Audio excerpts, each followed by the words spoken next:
வணக்க மக்களே, நாம் இந்த ஆரோக்கியமான பதிவில் நுங்கில் நிறைந்திருக்கக்கூடிய மருத்துவ நன்மைகளை பற்றி தான் பார்க்க போகிறோம். ஸோ நுங்குடைய பெனிஃபிட் வந்து நமக்கு ரொம்ப ரொம்ப அதிகம் மக்களே. பருவ காலத்துக்கு ஏற்ப உடல்நிலையில் உண்டாகக்கூடிய மாற்றங்களை தடுத்து நுங்கு நமக்கு ஆரோக்கியமாக நம்மளை வைக்கும். ஸோ அந்த வகையில் கோடைக்காலம் வந்துட்டாலே உடலுக்கு குளிர்மை தரக்கூடிய பொருள்களை நுங்கு இன்றியமையாதது தான். பனை மரத்திலிருந்து பெறப்படக்கூடிய பனை வெல்லம், பனங்கற்கண்டு, பனங்கிழங்கு, பதநீர் வரிசையில் நுங்கும் இது மாதிரி நிறைய மருத்துவ நன்மைகளை கொடுக்கும்.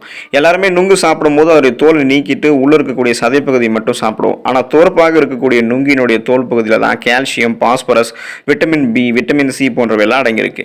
இனி நுங்கை நீங்கள் சாப்பிடும்போது தோலோடு சாப்பிட்டு பழகுங்க. கோடையில் மட்டுமே கிடைக்கக்கூடிய இந்த நுங்கால உண்டாகக்கூடிய நிறைய மருத்துவ நன்மைகள் என்னென்ன அதை பற்றி நம்ம ஒவ்வொன்றா தெளிவாக பார்ப்போம். அதை பற்றி பார்க்கறதுக்கு முன்னாடி இந்த வீடியோவுக்கு மட்டும் ஒரு லைக் கொடுத்துட்டு இந்த தகவலை உங்களுக்கு தெரிஞ்சவங்களுக்கும் ஷேர் பண்ணிடுங்க.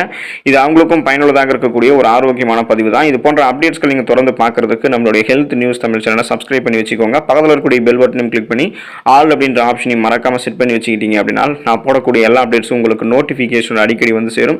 சரி வாங்க மக்களே, இப்போ வீடியோக்குள்ள போயிடலாம். அம்மை நோயினுடைய தாக்கம் தீர்வதற்கு நுங்கு எடுத்துக்கலாம். கோடையில் வாட்டி வதைக்கக்கூடிய அம்மை நோய்கள் வராமல் தடுக்கிறதுக்கு நுங்கு பயன்படுது. உடலில் நோய் எதிர்ப்பு சக்தி குறைவாக இருக்கிறவங்களுக்கெல்லாம் எளிதில் சின்னம்மை, பெரியம்மை, தட்டம்மை போன்ற நோய்கள்லாம் ஏற்பட்டுரும். சீதோஷண நிலையால் உடலில் சூடாகி பித்தம் அதிகமாகி அதனோட கபமும் சேர்ந்து கிருமி தொற்று உண்டாவதன் மூலமாக அம்மை வருது. இது 7 நாட்களிலிருந்து 15 நாட்கள் வரைக்கும் இருக்கும் அப்படின்னாலும் இந்த நாட்கள் வந்து உங்களுடைய உடல் வந்து சைடு எஃபெக்ட்ல நிறைய பாதிக்கப்படும். இந்த நீர் கொப்புளங்கள் வந்து சுருங்க உங்களுடைய உடல்ல அரிப்பு ஏற்படும். அரிப்பு தாங்காமல் சுரிந்து விட்டதால அங்கு மீண்டும் அம்மை கொப்புளங்கள் உருவாகும். அம்மை நோய் இருக்கிறவங்க எல்லாம் தொடர்ந்து நுங்க சாப்பிட்டு வருவதன் மூலமாக உடல் குளிர்ச்சி அடையும். கொப்புளங்களின் மீது நுங்கு நீரை தடவி வருவதன் மூலமாக கொப்புளங்கள் குளிர்ச்சி அடைந்து அரிப்பை உண்டாக்காமல் இருக்கும். கோடை துவங்கும் போதே தொடர்ந்து நீங்க நுங்கு சாப்பிட்டு வரும்போது அம்மை நோய் பெரும்பாலும் உங்களை நெருங்காது. ஒருவேளை அம்மை நோய் உங்களுக்கு வந்துடுச்சு அப்படின்னா உடல் சூட்டை குறைக்கிறதுக்கு நீங்க நுங்கு எடுத்துக்கொள்ளும் போது விரைவில் நலம் பெறலாம். தாகம் தணிக்கப்படுவதற்கு நீங்கள் இந்த கோடை காலத்தில் வரக்கூடிய தாகத்தை தணிக்கிறதுக்கு உங்களுடைய உடலை நீரேற்றமாக வைத்துக் கொள்வதற்கெல்லாம் நுங்கு எடுத்துக்கலாம். கோடையில் உடலில் எவ்வளவு நீர் இருந்தாலுமே நீர் பற்றாக்குறை உண்டாகும். ஐஸ் வாட்டர், செயற்கை குளிர்பானங்கள் எல்லாமே உங்களுடைய தொண்டைக்கு இதமளித்தாலும் அது ஆரோக்கியத்தை உங்களுக்கு கெடுக்கும். ஸோ இதை தாண்டி எந்த அளவுக்கு தண்ணீர் குடித்தாலும் தாகம் அடங்கலை அப்படின்னு சொல்றவங்கலாம் நுங்கு சாப்பிட்டா தாகம் தணியும். குறிப்பாக வெயிலில் செல்லக்கூடிய போது சிலருக்கெல்லாம் அனல் காற்று உடலில் படும்போது உடலில் இருக்கக்கூடிய நீர் சத்து குறைந்து ரத்த ஓட்டத்தில் வந்து இருக்கக்கூடிய நீரெல்லாம் அது அப்சார்ப் பண்ணிக்கும். அப்போ ரத்த ஓட்டத்தில் நீர் சத்து குறைபாடு ஏற்படும். ஹீட் ஸ்ட்ரோக் போன்ற மயக்க நிலையெல்லாம் இதனால் உண்டாகக்கூடிய வாய்ப்பு உங்களுக்கு இருக்கு. நீங்கள் அப்போல்லாம் நுங்கு எடுத்துக்கணும். நுங்குல வந்து சோடியம் மற்றும் பொட்டாசியம் தாதுக்கள் இருக்கிறதால இது நீரிழப்பு அபாயத்திலிருந்து பாதுகாக்குது. வெயிலினுடைய வெப்பம் உடலை தாக்காமல் இருக்கிறதுக்கு வீட்டில் இருக்கும் போதே வெளியே வந்ததுக்கு அப்புறம் நுங்கு சாப்பிட்டு வந்தீங்க அப்படின்னா தாகம் தணிவதோடு நீர் சத்து இழப்பு அபாயமும் உங்களுக்கு உண்டாகாது. உடல் வெப்பநிலையை சீராக வைத்திருக்கிறதுக்கும் உடலுக்கு ஆற்றலையும் நுங்கு உங்களுக்கு வந்து வழங்கும்.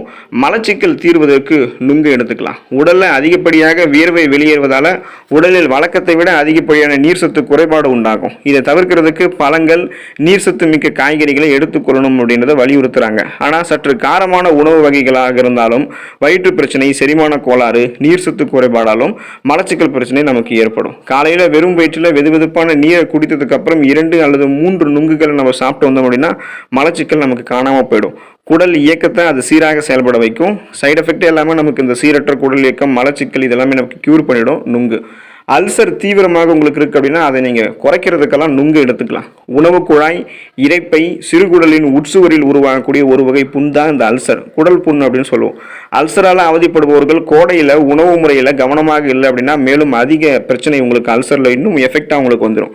உணவு பழக்கம் மூலமே நீங்கள் இந்த அல்சரை பெரும்பாலும் குணப்படுத்துகிறதுக்கும் கட்டுப்படுத்துகிறதுக்கும் முடியும் அப்படின்னு தெரிஞ்சுக்கோங்க. மிதமான கார உணவுகளும் அது கூட வெயில் காலங்களில் அதிகப்படியான சைடு எஃபெக்டும் உங்களுக்கு வந்து உண்டாக்கும். தொடர்ந்து நீங்கள் நுங்கு எடுத்துக்கொள்வதன் மூலமாக அல்சர் தீவிரமாக கட்டுப்படுத்த முடியும். வயிற்று புண், குடல் புண் இதெல்லாமே ஆறுவதற்கு வாய்ப்பு இருக்கு. கல்லீரலில் இருக்கக்கூடிய நச்சை நீக்கி கல்லீரலையும் சுத்தம் செய்வதற்கு நுங்கு உதவிகரமாக இருக்கும். குடலில் இருக்கக்கூடிய கழிவுகளும் வெளியேற்றும் நுங்கு. நெஞ்சு முதல் வயிறு வரைக்கும் எரிச்சல் இருந்தாலும் நுங்கு உங்களுக்கு இதமான ஒரு ஃபீலை தந்து அதில் கியூர் பண்ணிடும். புற்றுநோய் வராமல் தடுக்கிறதுக்கு அதை குணப்படுத்திக் கொள்வதற்கெல்லாம் என்ன பண்ணலாம் அப்படின்னா நுங்கு எடுத்துக்கலாம். புற்றுநோயில் கருப்பை வாய் புற்றுநோய்க்கு அடுத்ததாக பெண்கள் மார்பக புற்றுநோய்க்கு தான் அதிகம் ஆளாகிறாங்க. இது அப்படின்றத ஆய்வுகளில் குறிப்பிடுறாங்க. மார்பக புற்றுநோய் வராமல் தடுக்கிறதுக்கு உதவக்கூடிய ஆந்தோசைனின் அப்படின்னு சொல்லக்கூடிய வேதிப்பொருள் நுங்குல இருக்கு. இந்த ஆந்தோசைனின் என்னும் வேதிப்பொருளானது புற்றுநோய் செல்கள் மற்றும் அது உருவாக்கக்கூடிய கட்டிகளினுடைய வளர்ச்சியை தடுக்கிறதுக்கு உதவிகரமாக இருக்கும். பெண்கள் நுங்கு கிடைக்கக்கூடிய சீசனில் அதை எடுத்துக்கொள்ளும் போது சிறந்த பலனை அவங்களால் அடைய முடியும். கூடுதலாக இது இதய நோய்களையுமே அவங்களுக்கு குறைக்கும். வியர்க்குரு பிரச்சனையை தீர்வதற்கு நுங்கை பயன்படுத்தலாம். அதிகப்படியான வெப்பத்தால் சருமத்தை வறட்சி, எரிச்சல், சரும வியாதி இது மாதிரி பொதுவாக பிரச்சனைகள்லாம் இருக்கும். குறிப்பாக பார்த்தோம் அப்படின்னா கோடை காலத்தில் பிறந்த குழந்தை முதல் வயதானவர்கள் வரை அனைவருமே வியர்க்குரு பிரச்சனைகளுக்கு பார்த்தீங்கன்னா உள்ளாவதுண்டு.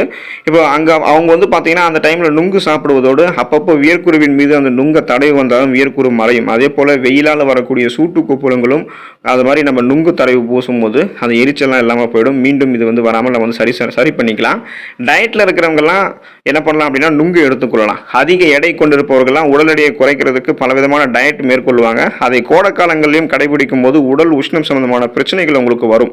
ஸோ அவங்க தொடர்ந்து 3 நுங்கை அரை டம்ளர் நீரில் ஊற வைத்து நல்லா மசிச்சு அதை கொஞ்சமாக நீர் விட்டு குடிச்சிட்டு வரலாம். இப்போ டயட் பிரச்சனையால் உடலுக்கு வரக்கூடிய உடல் உஷ்ண பிரச்சனை வராமல் உங்களுக்கு அது பாதுகாக்கும்.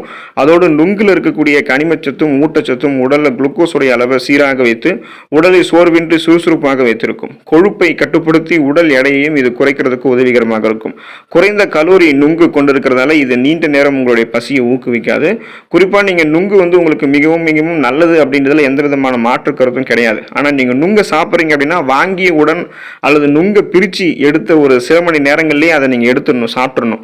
இல்லை அப்படின்னா அதை அந்த குளிர்சாதன பெட்டியில் வைத்து பயன்படுத்தி சாப்பிடலாம் அப்படின்னு நினைக்காதீங்க. அந்த மாதிரி நீங்கள் எடுத்துக்கொள்ளக்கூடாது.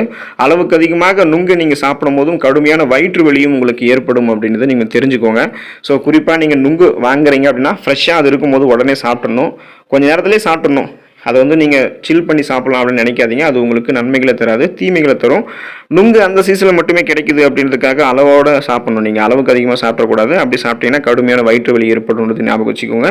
எனவே அளவோடு நுங்கை சாப்பிட்டு நிறைய மருத்துவ நன்மைகளை மட்டுமே பெற்று நலமோடு வாழுங்க. அடுத்த ஆரோக்கியமான பதிவில் மறக்காமல் சந்திப்போம். நன்றி மக்களே.